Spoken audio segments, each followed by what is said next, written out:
Programa Frente a Frente. Esporte, política, economia, ciência, fé, família, saúde e muito mais. Programa Frente a Frente. Sempre uma entrevista que certamente lhe chamará a atenção. E hoje nós estamos aqui com o nosso amado irmão Thiago Marra. Thiago Marra é cristão da Luz para os Povos de Itatiaia desde criança. E hoje ele está aqui conosco porque Thiago Marra, que nasceu em 30 de setembro de 86, se eu estiver errado, depois você me corrija, tem formação em administração de empresa, tem pós-graduação em inteligência policial, é especialista em atendimento pré-hospitalar, é especialista em incêndio em vegetação, mas acima de tudo, é um cristão, e esse cristão ingressou cedo em uma das instituições mais amadas pelo brasileiro. O Corpo de Bombeiro é reconhecido, é amado por todos nós brasileiros pela sua função, pela sua missão diante do brasileiro. E o Thiago Marra Rosa está desde 2010. Hoje é o sargento Thiago Rosa, sangue O positivo. Tem que, tudo certinho aqui. Thiago, tem alguma coisa mais que eu preciso acrescentar nessa biografia sua para que os nossos irmãos, primeiro, da família Luz de Itatiaia e depois do Brasil e o mundo, porque esse podcast pode caminhar o Brasil e o mundo, e nós, em primeira mão, estamos fazendo no Frente a Frente com o Pastor Brito, um programa da Web TV Família Luz. Pastor, é uma satisfação estar aqui com o senhor. Já há tempo que eu queria estar com o senhor nesse programa, estar aqui com você, ouvinte. É uma satisfação ter você nos ouvindo. E é isso mesmo que o senhor colocou. Eu ingressei em 2010 no Corpo de Bombeiros. É uma longa história, como toda criança que sonha ao ver as viaturas e entender um pouco da atividade. É aquilo que eu vivo hoje. Durante esses quase 11 anos, né, de instituição, eu hoje, há 5 anos, já trabalho no serviço administrativo do Corpo de Bombeiros. E por 6 anos estive nas ruas, atendendo a sociedade e prestando um serviço operacional. Excelente. Por sabermos que o bombeiro não é dono do seu tempo, não é isso?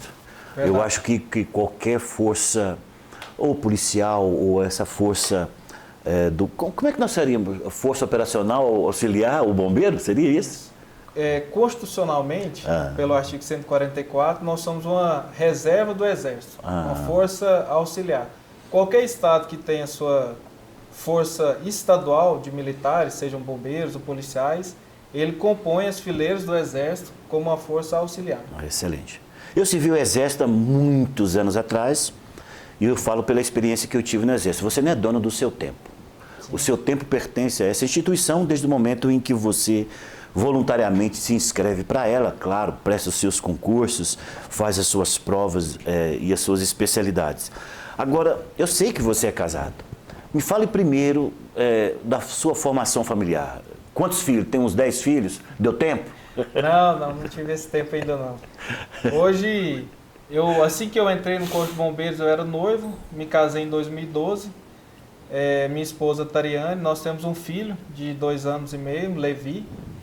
E o tempo, o senhor bem colocou, não é nosso. O bombeiro, ele presta uma atividade onde exige muito dessa disposição. E até dentro do próprio casamento, né, eu vejo na minha vida, e graças a Deus minha esposa, aquela história, né, o combinado não é caro. Quando eu casei, eu já era bombeiro.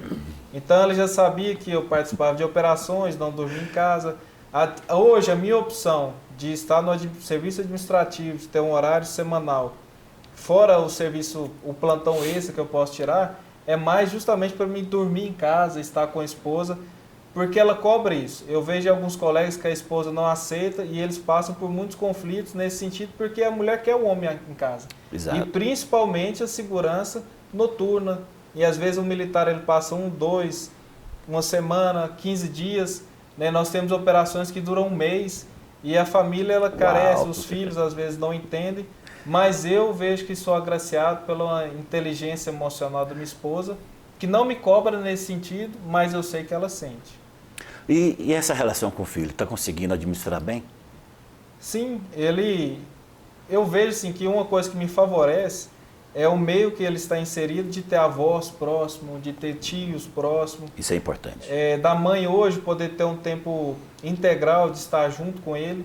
E hoje, pastor, é muito fácil, porque às vezes eu estou em um plantão, recentemente eu tive uma ocorrência onde eu fiquei nela durante 8 dias. Uau! Mas a tecnologia nos permite estar a todo momento em contato com a família. Então eu faço uma videochamada, eu mando uma foto, eu falo com ele, a gente tem um contato, nos aproxima, apesar de você não estar fisicamente ali, encurta um pouco, e eu acho que como ele nasceu agora já nessa geração, nesse molde, né, ele já consegue vivenciar, e não que supra 100%, mas ajuda a convivência.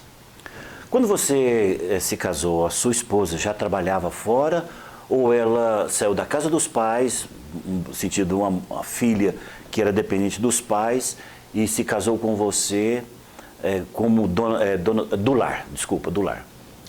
Sim. Então, quando eu me casei, a minha esposa ela fazia um mestrado e trabalhava, o mestrado era integral e ela trabalhava à noite. Então, os nossos primeiros anos foram muito corridos nesse sentido. Aham. Hoje, como eu disse, ela fica no período integral, porque ela está numa licença, que nós chamamos de licença por interesse particular, que ela é servidora do município, e pode ficar mais tempo em casa, e a gente optou por isso justamente para ela estar com o Levi nesses primeiros meses e anos de vida. Um fato que nós fomos muito restringidos, pastor, por essa diferença de tempo, né, de vírus, de pandemia, de fechar as escolas, berçários. Então a gente optou por isso, mas eu falo para o senhor que no meu coração eu entendo que a mulher tem que trabalhar. É uma fase, né, ela se graduou, ela estudou para atuar no mercado, tem uma área específica em que ela gosta muito, que ela deseja estar, mas ela sabe que tem um marido que, apesar dela estar em casa hoje, cuidando da casa, cuidando de nós, eu a incentivo muito, e eu acredito que a mulher ela tem que ter essa vida de produtividade com relação ao cunho profissional. Ok. Me ocorreu uma curiosidade aqui. Quando eu servi o Exército, a farda do soldado do Exército tinha que estar impecável, como a sua que eu estou vendo aqui hoje. Minha mãe ela não tinha as habilidades para fazer com que minha farda ficasse impecável. Tinha que colocar muita goma.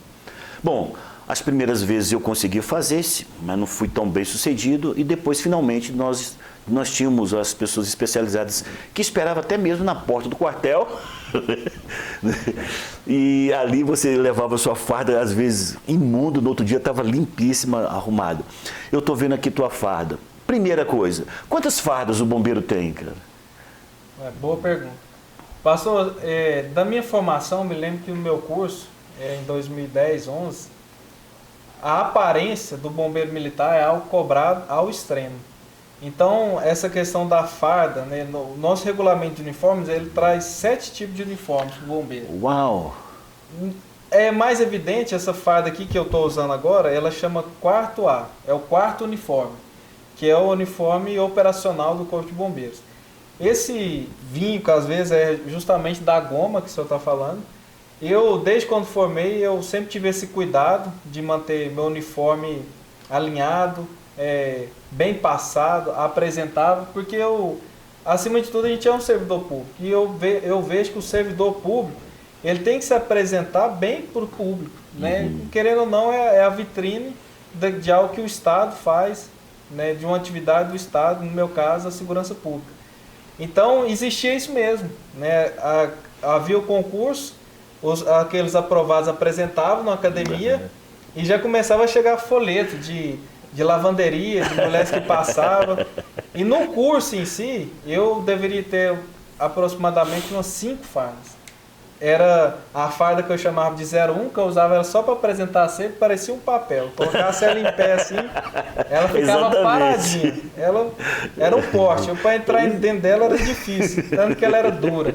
Então essa farda eu apresentava cedo para a revista, né? Isso é... Então a gente tinha revista, fazia o pavilhão nacional, hasteava a bandeira, e eu já trocava, porque eu sabia que depois daquele vinha um rala. Exato. E aí tinha a farda do rala, de ter aulas, Aí eu tinha a farda 03, que era do serviço operacional, porque a gente tem um estágio, né, que a gente tem que tirar serviço nas viaturas, nos quartéis, nas unidades, né, que nós chamamos de OBMs, Organização Bombeiro Militar. E eu tinha outra farda, que era aquela do dia que era o dia da lama, o dia do rastejo, né, o dia de entrar no rio. Então, eu sempre... E eu ficava triste quando não dava tempo de trocar. Quando não dava tempo, eu sabia que eu ia ter problema, ia passar a noite tentando resolver para no outro dia. E isso não só a farda, mas cabelo, unhas, tudo é vistoriado. E eu, particularmente, tento manter isso desde a minha formação. No quartel tinha esse negócio, né? Quando você era autorizado a sair para sua casa, você era colocado em forma, ia em marcha até ao oficial do dia e se apresentava ao oficial do dia pedindo permissão para ir embora. Então, naquele momento, o oficial de dia chegava para fazer a vistoria. Aí vinha olhar a barba, né, ver o cinto, se estava... Nós tínhamos uma fivela que tinha que ficar brilhando, uma fivela do cinto de passeio, e a roupa tinha que estar impecável, o coturno, assim, você tinha que pentear cabelo. No bombeiro tem isso ou tinha isso? Não falam agora hoje, porque hoje os bombeiros, depois da formação, eles já estão dentro dos pavilhões, dentro de outras estruturas que já não cabe esse tipo de cobrança, né? Sim, a cobrança, ela é de uma forma talvez não tão explícita, como na formação e que a gente vê no Exército, mas a cobrança, ela de forma coletiva, né, para manter esse alinhamento. Mas eu confesso que fiquei muitas vezes preso. Quando a gente era aluno... Tristeza de você voltar, né? Meia volta. Sexta-feira, eu me lembro que o pessoal do interior, longe, do entorno, de outro estado, dava na sexta, a esposa, o pai, a mãe já estavam com o carro na porta para pegar ali e passar o fim de semana com a família. Então tinha justamente isso, né? Os coordenadores da turma falavam, agora vamos ver quem vai embora. Nossa, essa palavra era horrível. E essa revista já tinha um estigma que era o sexta, sábado e dó, que era sexta, sábado e domingo no quartel. E era engraçado que assim, não era para você ficar detido ali esperando o tempo passar. Era para o militar ficar detido e com certeza tinha muitas atividades que ocupariam ele naquela sexta à noite, no sábado e no domingo. E eu fiquei algumas vezes preso, mas tinha algumas pessoas que faziam de tudo para não ficar, mas a gente sabe que o militarismo, ele tem as suas formas de forjar, né? Até mesmo para quebrar aquela presunção do soldado, né?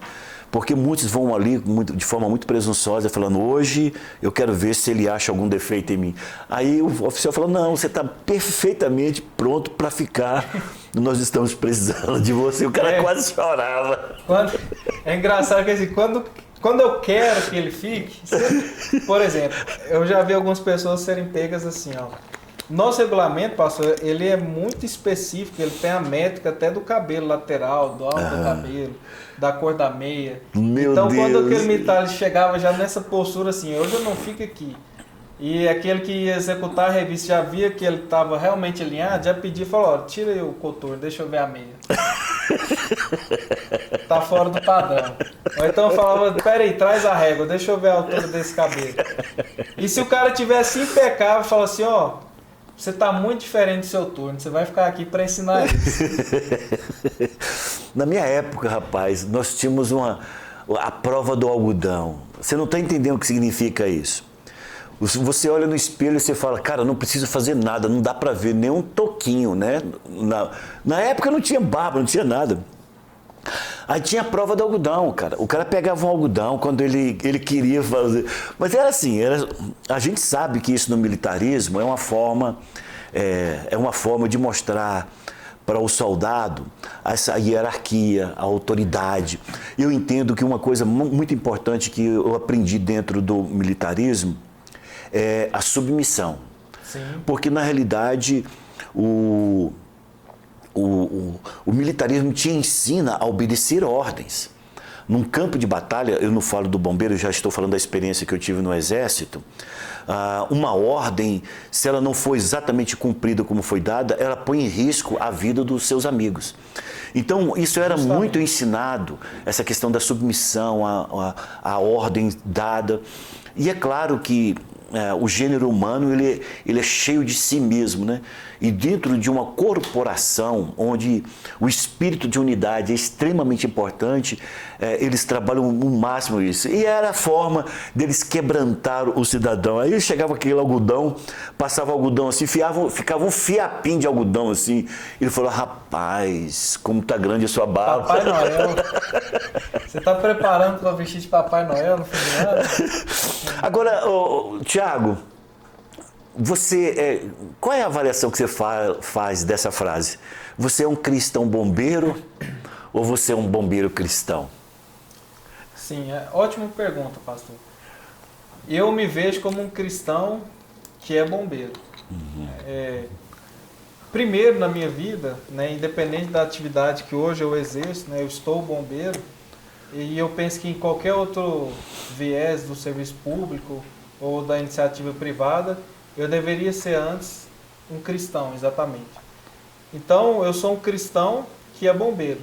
E a minha atividade, particularmente, posso falar da minha profissão, pelo aquilo que é regulamentado que o bombeiro faça, né, pela sociedade, é até mais fácil. Eu vejo que é mais fácil de exercer o cristianismo, né, o servir, o amar o próximo, porque não tem outra profissão que exija, né, que a pessoa tenha um juramento de amar ao próximo, como há no Corpo de Bombeiros.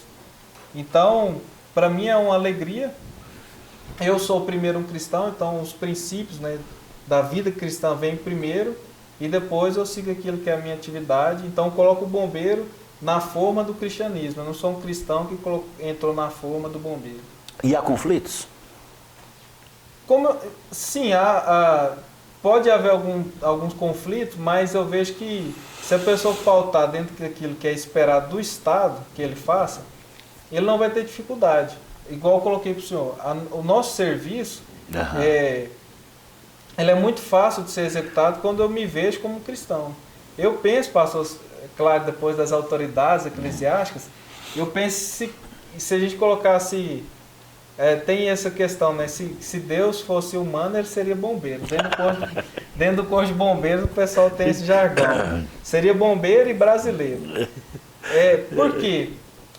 Para mim não há conflito. Talvez para algum outro militar possa haver conflito, mas é muito bonito aquilo que a gente faz. O serviço, pastor Brito, a atividade fim do corpo de bombeiros, eu faria sem ser remunerado, tranquilamente. Né? Não tem preço você tirar uma pessoa de uma casa pegando fogo, não tem preço você tirar um homem ou mulher dentro das ferragens de um carro, uma pessoa que está se afogando em um meio líquido. Isso não tem preço. Então, se um bombeiro ele é remunerado, como qualquer atividade, deve ser remunerado.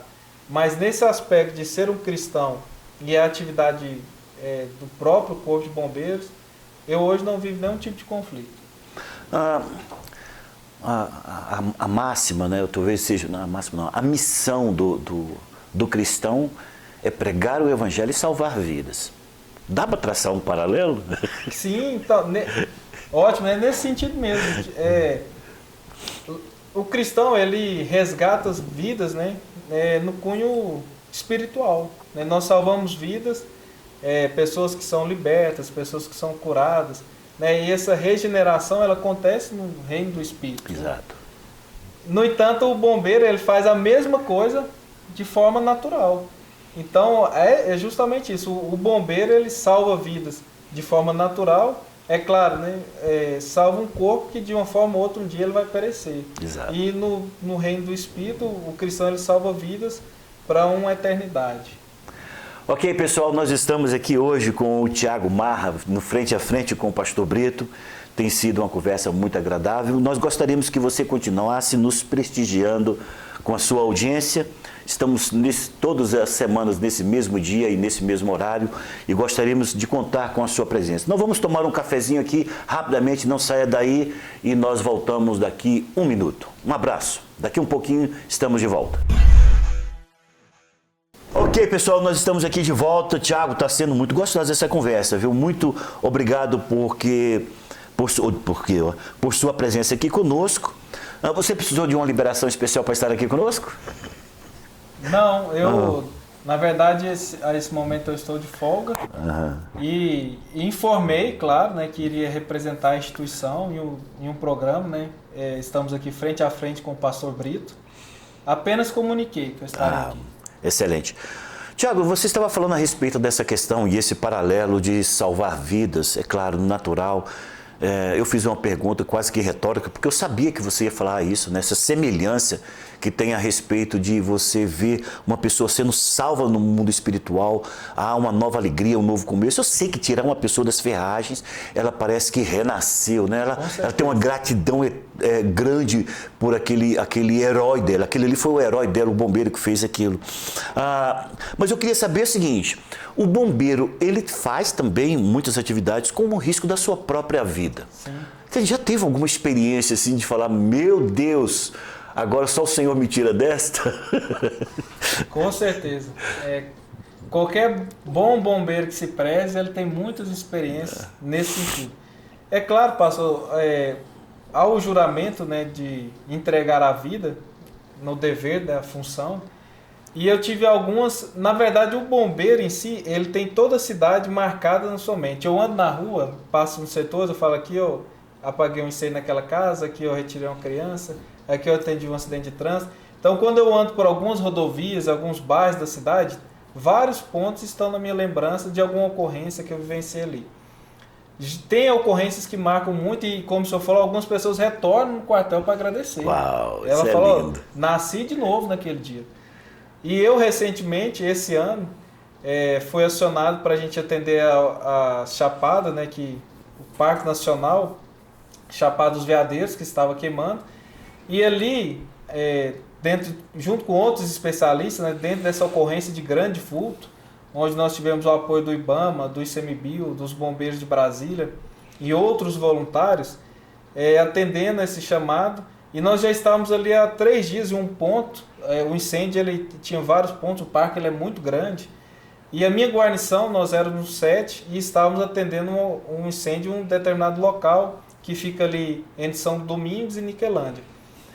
E nesse dia passou algumas vezes em incêndio urbano, algumas vezes em focos confinados de incêndio subterrâneo, em ações de salvamento. Eu já passei muito medo no sentido de eletricidade. Quer dizer, o bombeiro tem medo, né? Tem medo.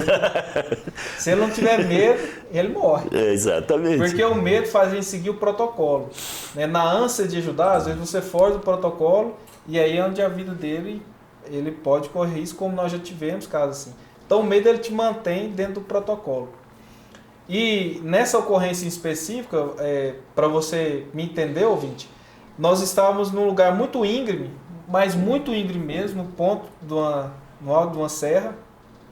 E ele estava comigo ali naquele momento, todos 2 bombeiros, e nós tínhamos que conter um foco para ele não passar para uma outra região onde nós iríamos perder o controle. Então a gente veio combatendo durante 2 dias, já estávamos ali há mais de 60 horas, quase 3 dias. Ininterrupto? Ininterrupto. Uau! Sem retornar a lugar nenhum, com a refeição feita antes de entrar naquele lugar. Então o sono, há uma luta contra o sono ou a adrenalina ajuda demais? A adrenalina ajuda, né? O calor do incêndio ajuda, né? A vontade que é literalmente o calor, né? A vontade de extinguir aquilo ali, porque você sabe que você depende de combater aquilo para retornar.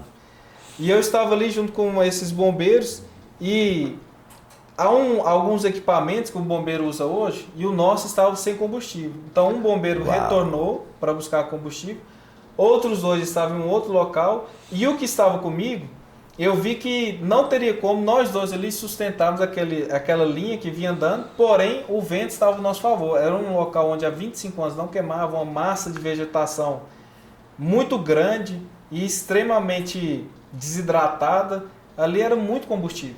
Uau. E o vento estava ao nosso favor, porque queimava em regresso.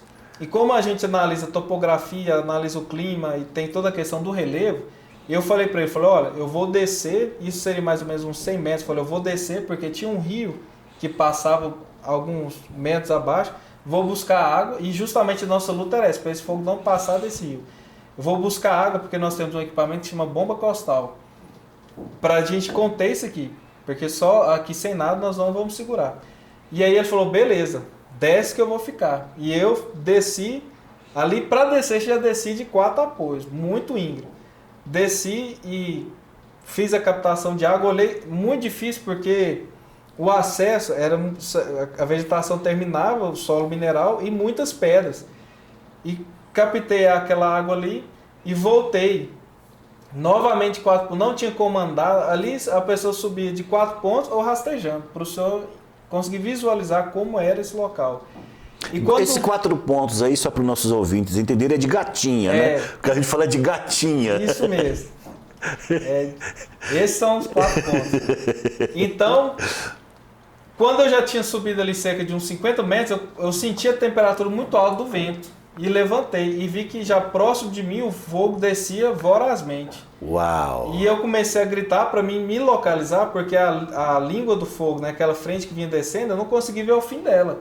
Eu só via que ela vinha descendo e eu olhava para ela, sentindo aquela temperatura, tentava gesticular para mim ver onde estava o outro militar, para ele me orientar, e ele só falava volta, volta, volta, e ele já estava muito longe. E eu preocupado, eu já entendi que a massa térmica virou. Agora está totalmente desfavorável a nós. E eu olhei à frente, vi um fogo na altura aproximadamente de uns 3 a 4 metros, e eu olhava para baixo e vi um despenhadeiro. Meu Deus! Eu falei, agora eu tenho que optar o que fazer. E naquele dia eu falei assim, se eu não fizer algo aqui agora, eu vou morrer nesse local. E aí eu lembro da minha esposa, eu lembro do meu filho. Nessa hora passa um filme? Nessa hora, com certeza passa um filme. O cansaço tenta tirar um pouco do raciocínio. Né? Você fica um pouco limitado naquela questão do seu tirocínio, de decidir ali de forma rápida. E como aproximava, eu olhava, se eu subir, não tinha nenhum lugar para me abrigar, porque o correto é a pessoa se abrigar. Uhum. E aí então eu soltei aquele equipamento que estava comigo e lancei meu corpo ladeira abaixo. E falei, lá embaixo, se eu chegar a fraturar ou me machucar, eles sabem onde eu estou. O pessoal vai conseguir, porque o outro bombeiro que vai voltar quando essa vegetação toda queimar, ele tem um ponto para eles me encontrarem. Então, ou eu desço aqui entregando meu corpo a essa vegetação, a arranhão, a algum tipo de fratura, ou eu enfrento o fogo. Então, eu virei de costas para o fogo e me lancei ali, descendo batendo em árvore, batendo no mato, arranhando, e caí no rio lá embaixo. A hora que eu senti que eu estava na água, eu nadei, atravessei e esperei vir o fogo veio, não pulou. E esse foi um dos momentos, assim, recentemente, que eu senti um livramento. Porque se não fosse aquele rego d'água que passasse ali, eu teria machucado muito, ou não teria como eu me abrigar. E já aconteceu, o ano passado mesmo, nós tivemos a morte de 2 brigadistas aqui, em Goiás, por conta do fogo. Meu Deus. Não, e o risco de você bater a cabeça, o risco de um rasgo. Porque é interessante que o problema, às vezes, não é nem quebrar um braço e tudo, mas às vezes é um corte, e esse corte ser exatamente em uma artéria ou uma veia, e dá uma hemorragia. O cara talvez não morre na queda, mas morre do ferimento que ali houve. Sim. E nada, não teve nada, saiu de lá inteiro. Nenhum trauma, arranhões e alguns vermelhidões pelo corpo, mas foi um livramento. É isso que eu vejo o livramento de Deus, né? Com certeza. É nisso que eu vejo aquele salmo se cumprindo, porque o diabo tentou Jesus para que Jesus pulasse de um alto pináculo, porque ele dizia, pode pular, porque é dado ordem aos anjos, para que você não tropece em nenhuma pedra, você não tenha nenhum problema nisso. O Senhor falou, não tentarás o Senhor teu Deus. Mas isso não é tentar a Deus, isso foi realmente algo... Necessidade. Aí eu vejo as ordens dadas aos anjos, chamado anjo colchão, que foi cair para que... Eles estavam ali, eu tenho certeza. Eu vejo nisto uma interferência sobrenatural de Deus. Eu louvo a Deus, louvado seja o nome do nosso Senhor Jesus. Você ouvinte, você tem que compreender que quando você não tenta Deus, mas como acontece um acidente, É exatamente nisso que cumpre na sua vida a palavra do Senhor diz que se beberes alguma coisa mortífera, não lhe fará dano nenhum. Mas não é porque uma pessoa vai fazer uma exibição para tomar um copo de veneno. É quando ela imperceptivelmente, ou ela enganadamente, ou ela forçosamente, acontece uma situação como essa. Aí você vê o livramento de Deus. Eu louvo a Deus por sua vida. Agora, antes de nós darmos mais uma pausa, eu gostaria de falar exatamente sobre isso. O grande livramento de Deus na vida de muitas pessoas. E, infelizmente, algumas não puderam resistir a esse grande problema que não aconteceu somente em Goiânia, em Goiás, Brasil, mas aconteceu no mundo inteiro, que foi a pandemia, a Covid-19.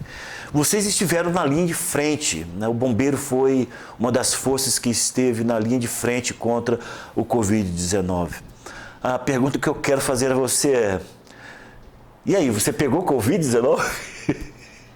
Eu contraí Covid-19, inclusive foi nessa atuação agora onde nós estávamos, nessa operação que eu mencionei, teve um surto entre nós mesmos lá, inúmeros bombeiros contraíram o Covid-19, mas graças a Deus, eu, não sei você ouvinte, mas eu optei pelo tratamento precoce, sempre fiz assim, existia já na minha cabeça um protocolo a respeito desse vírus, e passei ileso, pastor.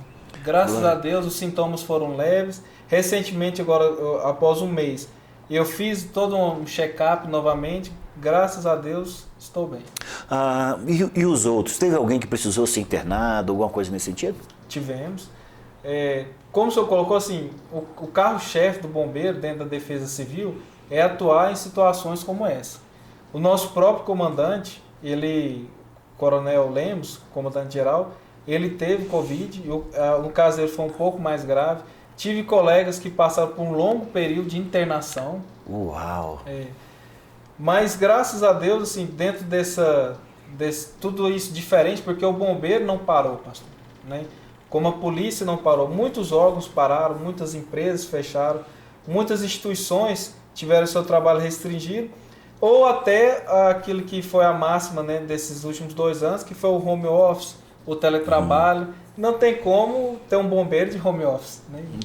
Não tem como ter um bombeiro em teletrabalho. Exato. Então, nós estávamos na rua, né, atuando, transportando, fazendo transporte intra-hospitalar. No primeiro momento, houve muitas contaminações. É interessante colocar isso, porque nem nós sabíamos lidar. Aqui em Goiânia, nós tivemos o Césio, e o próprio Césio foi uma novidade. Depois mudou-se os protocolos de segurança, as roupas encapsuladas próprias para tratar, né, com material radioativo.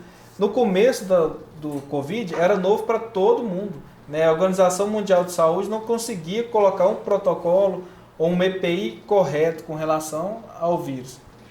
E nos pegou, confesso, um pouco de surpresa, porque é algo que se contamina muito fácil. Não pegou o mundo de surpresa, né? Não pegou uma corporação, pegou um mundo de surpresa. E até hoje, né, mais de ano que nós estamos batalhando frontalmente contra essa novidade maligna, e ainda não se tem consensos, né? Hoje, conversar sobre tratamento preventivo ou tratamento precoce ainda é uma grande polêmica por conta distorções, as fake news com relação a isso. Então, quem defende uma coisa são chamados de negacionista, quem não chama outra. Porque isso é próprio do humano, né? Esse bate-boca, essa polêmica. Mas quando a pessoa contrai, né? Não vou falar você, quando a pessoa contrai, aí é que ela vê o que ela tem que realmente fazer. Aí ela sai das polêmicas para a atitude correta, né? Justamente. Agora, você tem alguma informação atual sobre as UTIs de Goiânia? Tem alguma informação para nós, né? Hoje é 4 de novembro de 2021. Isso porque esse programa pode ser colocado em outra data. Hoje é 4 de novembro de 2021. Você tem alguma avaliação a respeito das UTIs em Goiânia? Sim. Curiosamente, pastor, ontem eu acessei, tem um Siscov, que é um sistema que ele disponibiliza tanto a nível estadual como municipal a quantidade de leitos em UTI e em enfermarias destinados ao Covid, tanto no estado como nos municípios. Então, ontem, dia 3 de novembro, né, como o pastor colocou, hoje é dia 4, 30% dos leitos no estado estavam ocupados. Então, a gente vê que abaixou, reduziu muito. E eu falo de leitos de UTI e leitos de enfermaria no estado, 17%. Drasticamente, abaixou. Sim. Drasticamente. No município, né, de tudo que é disponibilizado, está com 30% de UTIs e 10% de enfermarias. Então a gente vê que o número caiu e a tendência, né, você que nos ouve, é só reduzir. É uma coisa importante que acontecia no meu tempo. Quando eu falo meu tempo, caro ouvinte, é porque esse que vos fala tem 61 anos de idade. Na minha época de infância, nós não tínhamos vacina para muitas coisas. Por exemplo, eu peguei catapora. E lá na minha casa nós éramos 7 irmãos. Quando um pegava a catapora, era próprio dos antigos, eu vou falar da minha mãezinha. Ela põe os filhos tudo para brincar juntos. Sabe por quê? Para pegar todo mundo de uma vez e imunizava todo mundo de uma vez. Então eu peguei sarampo, catapora, varicela, cachumba dos dois lados, porque tem esse negócio. A minha filha não sabe o que é cachumba, porque ela, na época em que minha filha nasceu, ela foi vacinada, entendeu? Agora, parece que depois ela pegou o cachumba. Mas na minha época não, minha época se tinha cachumba, acabou, nunca mais tinha cachumba, eu acho que isso até hoje. O que eu vejo também, e é algo que também não vamos comentar muito, porque ainda está muito polêmico esse assunto, é aquela questão da imunização por fato da pessoa ter contraído a enfermidade. Nós temos percebido, pelas evidências, que aquela, talvez não seja uma expressão adequada, né, que é a chamada imunização de gado, né, que é pelo fato da grande quantidade de pessoas terem contraído e vencido, tem cooperado muito com essa questão das porcentagens das UTIs, né? Eu entendo, pastor, que essa é a melhor forma de imunizar. Essa imunidade de gado, ela existe, né? A pessoa que contrai, depois ela faz um teste imunológico, ela vê que ela adquiriu a resistência. E um fato dentro disso também é que o vírus, ele precisa de um hospedeiro. O vírus, ele não tem interesse em matar o hospedeiro. O hospedeiro, ele morre por falta de tratamento, mas o vírus em si, ele sabe que se ele mata o hospedeiro, ele morre junto. Então ele precisa daquele local onde ele está. Diminuiu, né, drasticamente, como o senhor colocou, e eu vejo que a tendência é essa mesmo, porque o vírus, a gente que vai vencer ele, como inúmeras gripes existem, como H1N1, ele sempre vai estar. A Covid não vai sumir da crosta terrestre. A vida inteira vai existir Covid, nós vamos conviver com ele. No entanto, teremos essa imunização de gado e todo mundo vai passar e cada dia ele será mais fraco. E o controle vai ser feito, né? Ok, gente, nós estamos aqui frente a frente com o nosso sargento Tiago Marra, é o jeito que é chamado lá, né? Sargento Tiago Marra.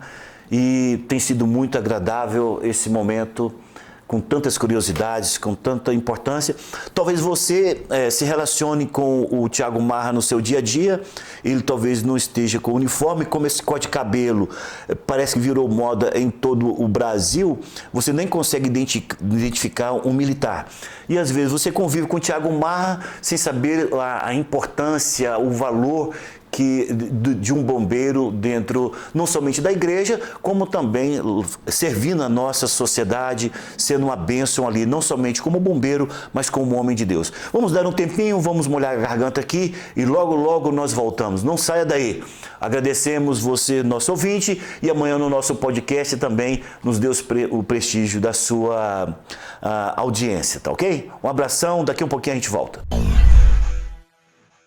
Ok, estamos aqui de volta então, frente a frente com o sargento Tiago Marra, nosso irmão em Cristo. Ele na nossa igreja, ele é líder de célula, um líder operante, muito abençoado, com um nível de palavra muito bom, e também uma das pessoas muito usadas aqui na Web TV para trazer vitaminas. Cada vez que o Thiago Marra fala sobre vitamina aqui, traz uma vitamina para nós, é poderosa, muito instrutiva. Nós ficamos muito felizes, Thiago Marra, de você estar aqui conosco.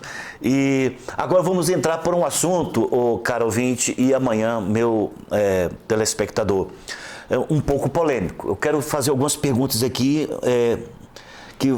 saber o que passa no coração do Thiago Marra, nosso sargento, e a respeito de algumas coisas que envolvem a nossa vida comum, a nossa vida diária. A primeira coisa importante é com relação, talvez, a esta década. Nessa década, o empoderamento da mulher tem sido algo incisivo, constante, aquela batidinha de tambor, né? Tão, tão, tão a respeito da mulher, a mulher na frente, a mulher isso, a mulher naquilo. Eu pergunto para você, no corpo de bombeiro, como que é visto o empoderamento da mulher? Tem mulher no corpo de bombeiro? Ótima pergunta.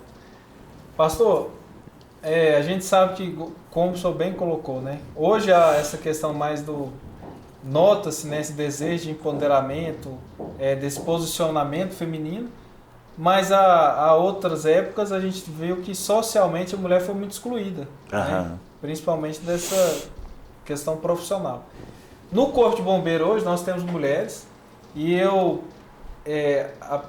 acompanho muitas que entraram na minha época e já havia algumas mulheres, apesar do Corpo de Bombeiros do Estado de Goiás ser um jovem ainda, nós temos apenas 30 e poucos anos de emancipação, então é uma instituição muito recente. No entanto, nós já temos mulheres no posto máximo, nós temos mulheres coronel no Corpo de Bombeiros. Uau! Que exerce função de comando, e nós temos mulheres em outros postos, graduações. Eu vejo assim, que não há, até não tem como a mulher tomar toda a cena, porque dentro do militarismo a gente depende muito um dos outros, principalmente em ocorrência. Mas você que nos ouve, né, você que acompanha esse programa, e você que é mulher, eu quero te dizer que se você deseja ser um bombeiro militar, essa instituição ela tem muito apreço pelas mulheres. Porque no meio militar, pastor, e principalmente no nosso caso, que a gente lida muito, né, com dores humanas, a mulher torna esse atendimento mais humanizado. Então o homem ele já tem um lado mais rústico, né, de ser, e em alguns momentos, principalmente ocorrências que envolvem crianças, a mulher ela tem uma diferença no atendimento. No entanto, a questão em si do próprio empoderamento, nós vemos que dentro da própria hierarquia há uma certa limitação nesse exercício, e a instituição em si ama as mulheres no sentido de respeitá-las, né? Não sei como é em outros órgãos, mas dentro do Corpo de Bombeiros nós respeitamos, nós entendemos a limitação às vezes física, apesar de que hoje, passou uma curiosidade, tem mulheres que dão trabalho para o homem acompanhar. Nós temos no estado de Goiás duas bombeiras que foram campeãs mundiais em Olimpíadas Militares. Então, assim, elas se destacam em muitas questões, mas a parte do empoderamento eu vejo que, como o posto e a graduação já limitam um pouco, a gente tem que trabalhar dentro daquilo que preconiza a função dela. Excelente. Tá aí então, irmãs, para as nossas irmãs, né? Mas é tudo por concurso hoje, né? Não existe uma questão, eu vou facilitar um mais do que o outro. Passou no concurso, igual para igual. Isso.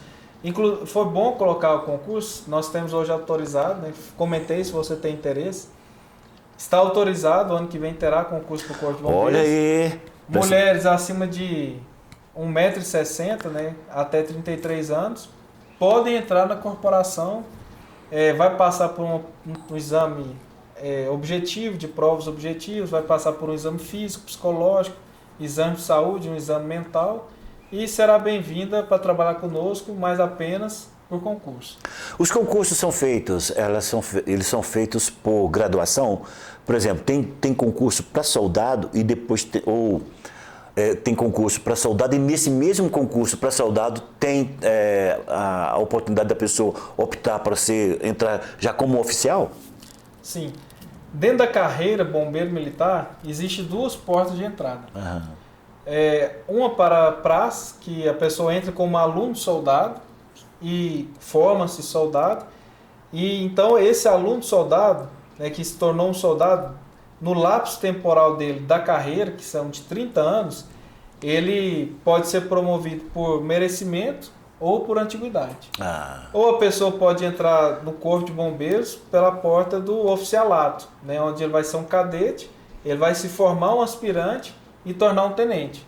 Depois que ele torna um tenente, da mesma forma durante esses 30 anos, né, exercendo função de comando, porque o praça ele é voltado mais para a execução operacional, o oficial ele fica na função de comando, mais administrativa, e dentro desse período, e também por merecimento e antiguidade, ele irá se graduar. Agora, eu tenho uma curiosidade com relação ao uniforme. Porque esse uniforme que você está usando, para mim, eu acho ele um uniforme bonito. Ele é mais, como eu falo, discreto. Mas eu olho por aqui, eu estou vendo uma camisa vermelha ali. Por que vermelho? Por que essa camisa vermelha, né? Assim, parece que é nada contra o vermelho, gente. Eu só estou falando porque uma das coisas que a mente de um militar pensa, eu estou pensando agora como soldado do Exército, é a discrição. E eu acho que o vermelho chama bem atenção. Nada contra o vermelho, volto a dizer. Pastor, tem muitas curiosidades a respeito do vermelho no Corpo de Bombeiros, né? Há pessoas até que nos perguntam assim, porque essa interna, se vocês sangrarem, não vê que está sangrando? Não. Na verdade, você que acompanha o programa, eu quero te esclarecer que a cor do salvamento, mundialmente, é o laranja. Ixi, piorou. Algumas instituições, né, na Europa, principalmente, a gente vê muitos bombeiros de laranja. Aqui no Brasil já tem alguns estados, como que o próprio Distrito Federal, que já usa o laranja. Mas o vermelho do Corpo de Bombeiros, né, como eu disse, tem algumas teorias. Na Grécia Antiga, quando se iniciou o serviço voluntário, né, de bombeiros, diz que o vermelho era o mais barato. Então, como era a cor mais acessível para o serviço voluntário, começou-se com o vermelho. Existem outras teorias também, em questão de viaturas, ali em meados de 1900, com o Fordismo, né, e os carros da Ford todos eram pretos. Então, falou, vamos pintar o do bombeiro de vermelho, que se destaca entre o preto.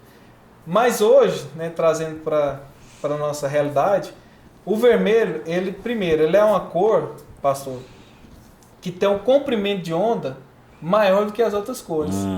Então, o comprimento da onda, né, que reflete a luz do vermelho, é maior que no laranja, que no amarelo, que no azul, no verde.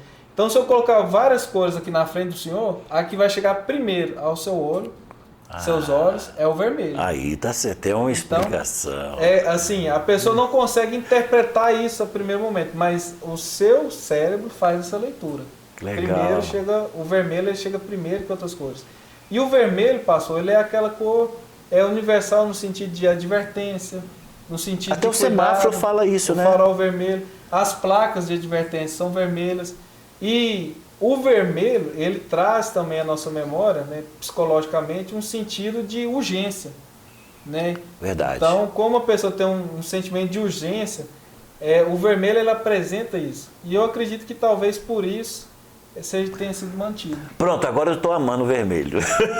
Até porque aqui, ó, se você amanhã quando você me vê apresentando esse programa frente a frente, né, você vai ver que eu estou com a camisa vermelha, né? Eu gosto do vermelho, não estou falando, não sou contra o vermelho. Eu só tinha essa curiosidade com relação ao vermelho no Corpo de Bombeiro, mas agora já casou, já sentou no meu coração e tudo certo.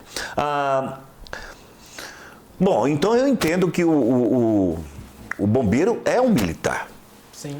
Agora nós encontramos, por exemplo, um oficial ou alguém que faz parte do Exército, ele pode portar a arma de forma ostensiva. O militar também ele pode portar a arma de forma ostensiva.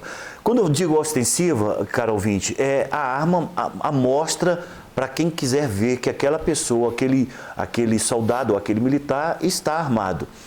Duas perguntas que eu acho importantes. Primeiro, O bombeiro tem licença para portar arma? E se tem licença para portar arma, por que ele não pode portar a arma de forma ostensiva? Muito bom. É interessante a gente esclarecer isso, pastor Brito, porque essa é uma pergunta recorrente. Muitas vezes, às vezes na minha folga, no próprio trabalho, a gente vê a sociedade questionando isso para o Corpo de Bombeiros. Vocês podem usar arma? Então eu quero trazer aqui para você, que acompanha esse programa, nós temos a Lei 10.826, que é o Estatuto do Desarmamento. E o Estatuto do Desarmamento ela é a norma que regulamenta a compra, a venda, que regulamenta o porte, a comercialização, a importação de armas de fogo.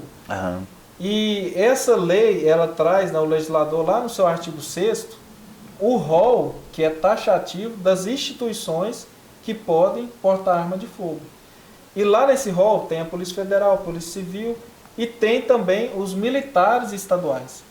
Então, os militares estaduais, tanto a polícia como o Corpo de Bombeiros, têm resguardado o uso da arma de fogo por essa lei, que é a mesma de outras polícias. Então, o Corpo de Bombeiros pode ter arma, como tem armas. Nós temos armas e o militar pode adquirir armas para o seu uso pessoal e ter o porte dela em qualquer lugar que ele vá em território nacional. Mas isso está no próprio documento? Sim. Vocês têm um documento de identificação que permite, está escrito lá? Na funcional, vem falando a respeito do porte de arma institucional. Excelente, não sabia disso. Agora, outra curiosidade foi justamente o que o senhor colocou. E o uso ostensivo dessa arma? O Corpo de Bombeiros não usa de maneira ostensiva, como você vê aí na rua, um policial militar. Porque a arma de uso ostensivo, ela é justamente para reprimir. A arma usada de maneira ostensiva, ela é para intimidar. Exato. Então, o bombeiro, ele quer o contrário disso. Né? Ele quer aproximar, ele quer trazer a sociedade. Imagine, em um acidente de trânsito, nós temos ali uma vítima e desce uma guarnição de bombeiro com um fuzil, com uma arma longa, cada um com uma pistola na cintura. Aquela vítima vai falar assim, não, melhorei. Já pode dispensar ele, que eu já estou bem, sarei, não quero ir com vocês não. Então, assim, para nossa segurança, as guarnições usam de forma velada, porque a gente não sabe o que a gente vai encontrar naquela ocorrência. Então, às vezes, uma ocorrência de agressão física, o agressor pode estar no local ainda. E são inúmeras circunstâncias na cena de um acidente. Então, para a sociedade não se afastar do bombeiro, a gente quando porta de maneira velada, nunca se usa, né, a não ser que seja a guarda de um quartel, a guarda de algum lugar que ali vai usar de maneira ostensiva, mas de maneira geral, o bombeiro ele não porta dessa forma, justamente para que a sociedade não distancie dele. Até mesmo porque, como o primeiro juramento do bombeiro seja para salvar vidas ou dar a sua vida em prol das outras vidas, o bombeiro não chega lá para perguntar assim, você deve para a justiça ou não para salvá-lo, né? Ali é uma vida humana, não importa o débito que ele tem com a sociedade, não importa o débito que ele tem com a justiça, é uma vida humana. Então, eu acho interessante, muito coerente isso. Mas então, quer dizer, na casa, vamos supor, na sua casa você pode ter a sua arma pessoal. Posso ter. E é porte. Imaginemos, vou fazer uma pergunta um pouco mais complicada. Você pode, dentro do seu carro particular, você pode ter a sua arma pessoal? Eu posso ter e, inclusive, eu faço questão de ter, pastor. Vou explicar por quê. Porque o militar, quando ele porta uma arma, nós temos o dever, né, de proteger a sociedade. Qualquer outro cidadão comum, civil, ele pode defender. Nós temos o dever. E eu vejo que uma pessoa armada, uma pessoa treinada, né, estando armada, ela pode evitar um crime, ela pode evitar inúmeras circunstâncias e preservar a vida alheia. Né? Um terceiro que se envolve em algumas circunstâncias, ou eu mesmo posso me envolver.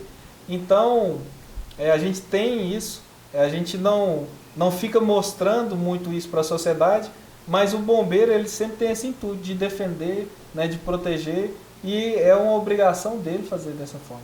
Usando todos os instrumentos disponíveis, né? Ok, gente, nós estamos aqui frente a frente com o sargento Tiago Marra, conhecido na Luz para os Povos como nosso irmão Tiago Marra, um líder muito muito ativo na vida da igreja, e eu louvo a Deus por esse momento muito especial. Tiago Marra, encerrando o nosso programa deste dia, você aconselha qualquer membro dessa igreja a ingressar no Corpo de Bombeiros? Sim, você que me ouve, você que está aqui na Rádio Luz, né, Itatiaia, é uma opção que você pode ser feliz. É uma carreira que hoje tem uma ascendência justa, né, em sua remuneração, em seu tempo de serviço. Ser militar, se está dentro do seu perfil, porque o militar ele tem alguns atributos, você observa que o comportamento militar é um pouco diferente, né, do comportamento civil. Então, se você se enquadra nessa questão militar, o Corpo de Bombeiros é uma excelente opção para você viver uma carreira e se aposentar. E sendo servidor público, né, não vou dizer que tem benesse, porque não tem benesse, lá você vai ter muito trabalho. Né? Pelo contrário, se você quer trabalhar... É para trabalhar mesmo, né? Não é para passar o tempo. O Corpo de Bombeiros é um local onde você vai poder trabalhar de verdade. Justo. Gente, muito obrigado a vocês que esteve conosco durante todo esse período em que nós estivemos aqui sendo prestigiado pela presença do Sargento Tiago Marra. Quero agradecer a você, quero agradecer à instituição Corpo de Bombeiro, leva todo o nosso agradecimento aos seus superiores. Hoje o Corpo de Bombeiro esteve aqui representado pelo Sargento Tiago Marra, irmão desta igreja, líder nesta igreja, mas também um forte e atuante sargento ali nessa instituição tão amada pelo brasileiro. Tiago, palavras finais. Agradeço, é uma satisfação estar nesse programa, frente a frente com o pastor Brito.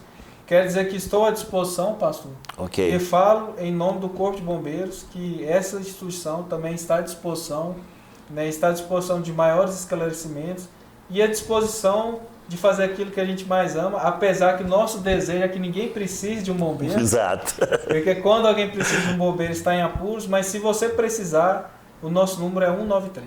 Ok, muito obrigado a todos, muito obrigado mais uma vez ao Sargento Tiago Marra, muito obrigado à nossa equipe técnica, muito obrigado por esse momento tão especial na vida da nossa Igreja Família Luz Itatiaia, Goiás, Brasil e mundo. Um abraço a todos, frente a frente com o pastor Brito, nesta manhã, presenteados com a presença do Tiago Marra. Forte abraço a todos, até a próxima. Programa Frente a Frente.